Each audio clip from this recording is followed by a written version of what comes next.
in the ISAs, etc., and especially the Clarified project.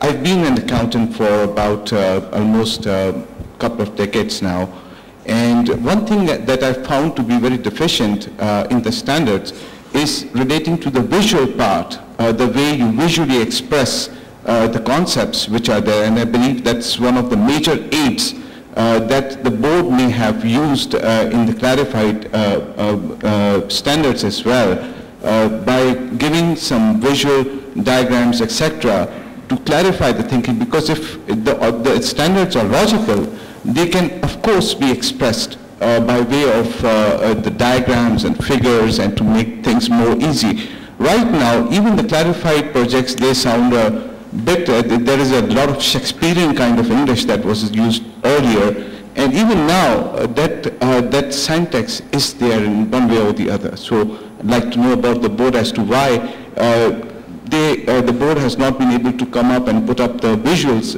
in these standards. Thank you very much. Okay.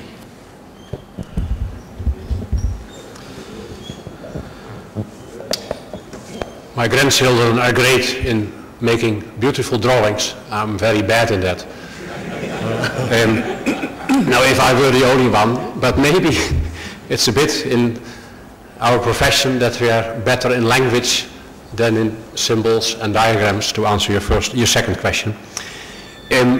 But your point is well taken, and actually Abdullah and Professor, we should basically ask this question every meeting. So there's at least kind of a commitment. And we do ask that question more and more.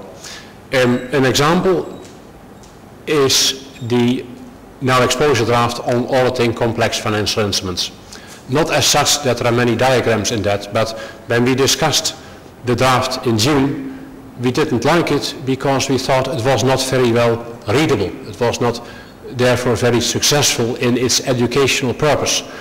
And we asked the task force to completely restructure the whole thing. And what we received back in September was well greeted, because we thought, and also our consultative advisory group thought, it was much better accessible and readable.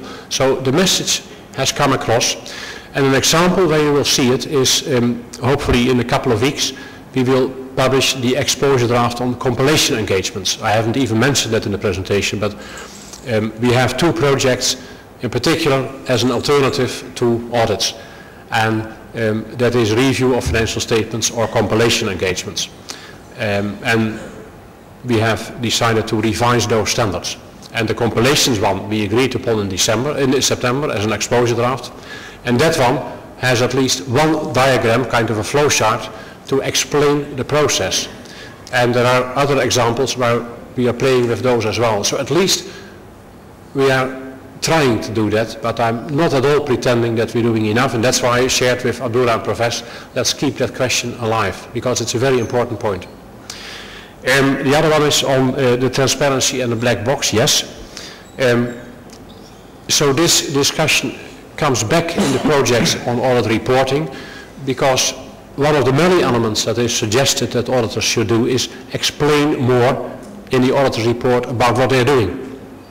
Now this is a long discussion.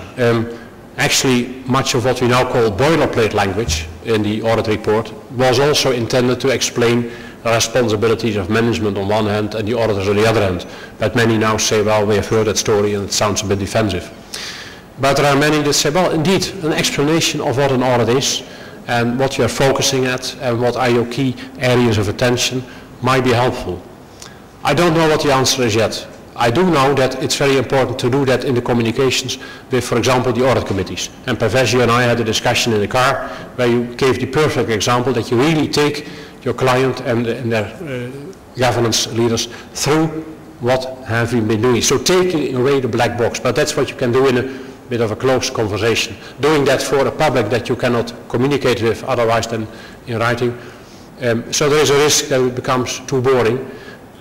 But nevertheless, it has some promises as well. So I can just say this is part of the analysis in our audit reporting project.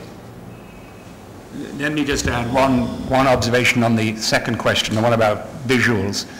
Over the 15 years that I've been involved with the IAASB, We've tried to produce visuals and flowcharts of what the standard meant on many occasions.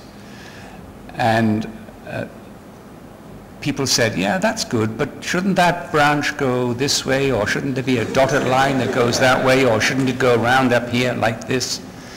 And it's interesting that a number of people are really concerned that the flowchart will mean that you don't read the words in the standard. That people will look at the picture and say, oh, I got it, it doesn't apply to me. Or, oh, I got it, darn, it does apply to me. But that it is going to be a discouragement from people reading the words in the standard. We can debate until next year whether that's true or not. But we've had this comment a number of times on exposure drafts that, you know, this is a good idea, but we really need to make sure people read the words, because it's the words that bring the idea to life. So one of the things that I think Arnold is suggesting we might want to do is to say, perhaps it's not the board that should produce the flowchart. Maybe the standard should remain the way it's written, but somebody else should produce a sort of a non-authoritative flowchart which is not officially attached to the standard, but that may be still helpful. So it's a very good idea that we'll take back and we'll give some more thought to. So thank you for the idea.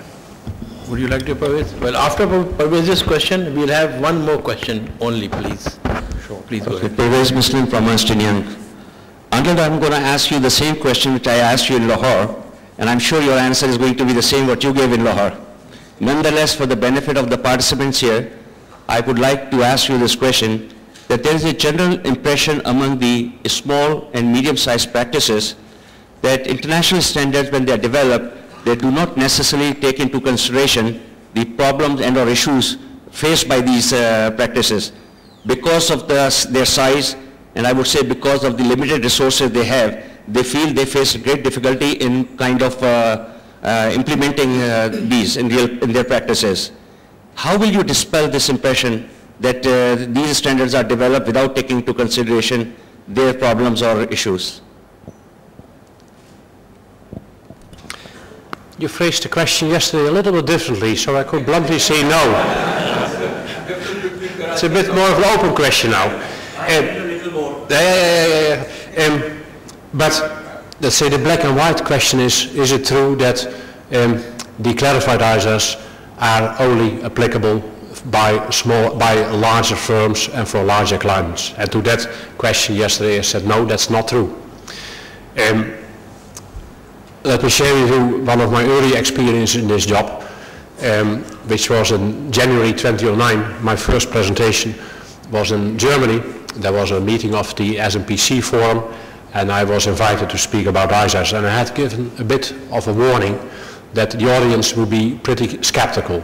There are many SMPs in Germany, and they take to heart this concern about SME audits and SMPs. So I had been given a bit of a warning. So I had prepared extra thoroughly for that. And what struck me when going through the standards, including ISQC1, how many special considerations there are for smaller entities and smaller practitioners. So that's clear evidence that the board tried very hard to take the issue of SME audits very much to heart and really to do something about it. And a couple of months later, there was a bit of a noise, you will remember in the board, coming from Germany again about what we now call this proportionality. Is it really true that we can apply the ISAs for SME audits? And even the European Commission raised that question with us. So Jim and I had a discussion with the German leadership, and as a result we produced this staff Q&A on proportionality, asking these 7 questions: is it really true that, and how can we, etc., apply ISAs, clarified ISAs in an SME environment. And it's just a quote from many places in the ISAs where there are practical and pragmatic answers to how should you translate this in a smaller environment. For example, on documentation, that it should of course be less sophisticated and less extensive than in a larger audit, on communication, etc. Nevertheless, we fully accept that you can hardly do enough about it. So that's why you see the SMPC guides, the documentation document from the UK that I mentioned, further Q&As, and, well, I gave you the